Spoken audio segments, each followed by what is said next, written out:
mapili ang Diyos Ama.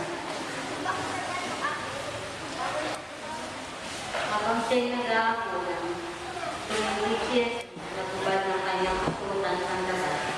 Nagbigkis ng tuwalya pagkatapos mag-wash ng tubig sa palanggan at tinugis sa hamugasan ng paa ng kanyang mga alagad. Bakit isinagawa ni Jesus ang paghuhugas? Siya ay anak ng Diyos, ang hari ng mga hari. Subalit mayroong dahilan ang lahat ng mga ito. Sa paghuhugas ng paa ng mga alagad, pinakita ng Panginoon ang pinakamataas na uri ng pag-ibig sa pamamagitan ng kanyang pagyuko upang hugasan ng kanilang mga paa. Pinatunayan ni Jesus kung gaano niya kamahal ang kanyang mga tagasunod, kung hanggang saan ang pag-ibig niya para sa kanila. Ang pag-ibig ang kanyang pinahayag sa pag-aalay ng kanyang buhay, na humantong sa kamatayan sa krus.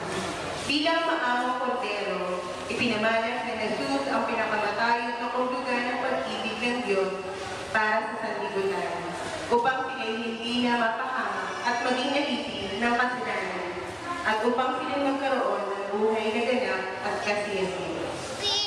Ang kaugnayan ni Jesus sa Diyos Ama ay kanyang ibinahagi sa kanyang mga minamahal na kaibigan. Ang paghuhugas ng paa ay kapahayan din ng Diyos na nagnanais makisa at pakisalamuha sa buhay at kalagayan ng buong taon. Si Jesus ay naging aba para sa mga aba, naging kahihiyan sa halaga ng mga tao, upang sa kanyang pagpapakababa ay may tanya sa kanyang kaluwal na siya.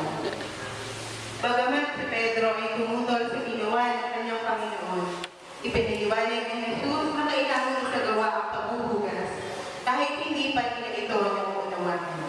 Ang pag-unawa nila ay naging lubos nang dumating ang Espiritu ng katotohanan, pumatnubay at nagbigay sa kanila ng ibayong karunungan.